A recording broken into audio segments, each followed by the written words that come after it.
सारी नैतिकता, सारे लोकतांत्रिक मूल्य, सारे मापदंड उसी को उठाने हैं अपने कंधे पर।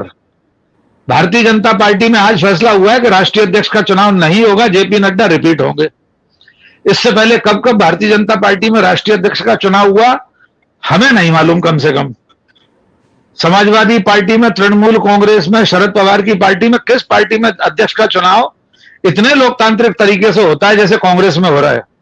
आप कह सकते हैं कि डेलीगेट मनोनीत होते हैं, फिर वे वोट डालते हैं, लेकिन फिर भी जिस पार्टी में सोनिया गांधी के खिलाफ चुनाव लड़ा जा सकता है, उसमें राहुल गांधी भी अगर लड़ते तो कोई लड़ जाता। लेकिन कम से कम योजनाबद्ध तरीके से इस संगठन चुनाव को यात्रा के समापन तक टाला जा सकता था। एक बात। अब मैं दूसरे विषय पर आता हूं कि ये जो दावेदारियां चल रही हैं, अशोक गहलोत का नाम आया, शशि थरूर का नाम आया, दिग्विजय सिंह, कमलनाथ, मीरा कुमार, कितने सारे नाम है जो हम लोग कई दिनों से डिस्कस कर रहे हैं। जितनी बुराइयां मैंने कांग्रेस की गिना दी, अगर हम सचमुच लोकतांत्रिक मूल्यों में विश्वास करने वाले हों तो ये सारी बुराइयां अच्छाइयां भी हैं कि एक राजनीतिक दल में सब लोग खुलकर बोल पाते हैं, अपनी दावेदारी रख पाते हैं।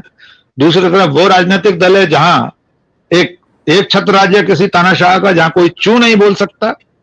लेकिन जब सब बोल पाते हैं तब कम से कम राष्ट्रीय नेतृत्व को, तथाकथित आला कमान को ये रणनीति तो बनानी ही थी कि अगर हम में से कोई नहीं लड़ रहा, तीनों गांधी में से श्रीमती सोनिया गांधी, श्री राहुल गांधी, श्रीमती प्रियंका गांधी वाड्रा, अगर ये नहीं लड़ रहे हैं तो कौन होगा कांग्रेस अध्यक्ष? और इसके लिए उनके अंदर खाने, उनकी जो कोटरी होगी, क्या उसमें डिस्कस नहीं किया होगा?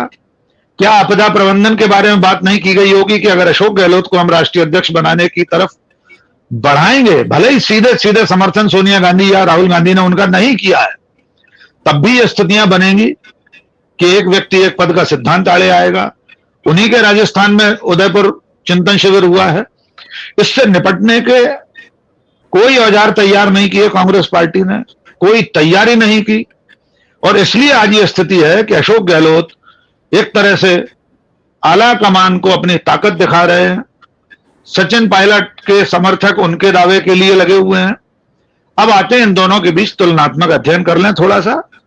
प्रथम दृष्टया बिल्कुल साफ लगता है कि अशोक गहलोत फिलहाल गलत कर रहे हैं। जब तक वे राष्ट्रीय अध्यक्ष नहीं बन गए थे तब तक मुख्यमंत्री पद के लिए ये सारी कवायद बेमानी थी। साथ साथ सचिन पायलट के समर्थक और उनके दावेदार भी जो कर रहे हैं वो एक पार्टी के अनुशासन को तार तार करने का काम। अब एक पिक्चर बड़ी स्पष्ट है कि सचिन पायलट के पास अधिकतम 2 दर्जन विधायक होंगे। 99-100 विधायक अशोक गहलोत समेटे हुए हैं, निर्दलीय और बसपा वालों को भी जोड़ लें तो इससे ज्यादा है। यही स्थिति श्री ज्योतिरादित्य सिंधिया की थी दिसंबर 2018 में।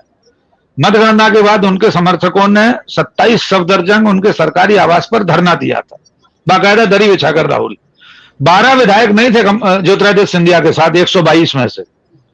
जब विधायकों का समर्थन कमलनाथ के साथ था वे मुख्यमंत्री बन गए, विधायकों का समर्थन अशोक गहलोत के साथ है वे मुख्यमंत्री बन गए। अब यह सवाल पैदा होता है कि पार्टी को ऐसी विषम परिस्थितियों में डालने का जो लोग भी काम कर रहे हैं वे पार्टी का भला नहीं कर रहे हैं। आपने सही गिना दिया कि 3 बार मुख्यमंत्री रह लिए, 3 बार राष्ट्रीय महासचिव रह लिए, केंद्र में मंत्री रह लिए अशोक गहलोत। लेकिन सचिन पायलट भी तो बहुत कुछ रह लिए। इतनी सी कम उम्र में केंद्रीय मंत्री रह लिए, प्रदेश अध्यक्ष रह लिए, उप मुख्यमंत्री रह लिए। उनके पास अभी उम्र भी है, प्रतीक्षा कर सकते हैं। और तब तक तो उन्हें प्रतीक्षा करनी ही चाहिए थी जब तक विधायक दल में बहुमत न जुटा लेते। फिलहाल मैं अपने पहले चरण के इस वक्तव्य में यह कहना चाहूंगा कि कांग्रेस अपने सबसे बुरे दौर से गुजर रही है। और आप हमसे जुड़े रहने के लिए सब्सक्राइब करें YouTube पर, फॉलो करें Twitter पर और लाइक करें Facebook पर। और ज्यादा जानकारी के लिए आपको टाइप करना होगा सिर्फ न्यूज़ नशा।